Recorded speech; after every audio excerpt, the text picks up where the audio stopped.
كيكرز برشلونة يندز في تيزو 3 كيرز.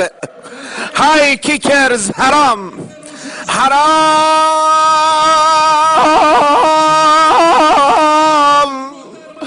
حرام يا ميولخ حرام. ماذا فعلتم ببارسلونا يا ميونخ؟ حرام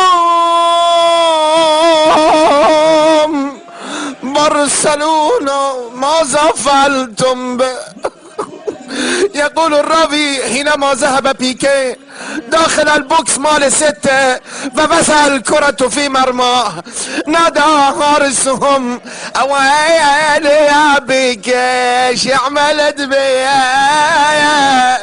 به به به به آی بیکه چه کار کردی زیما پدر مادر وردی؟ آی پدر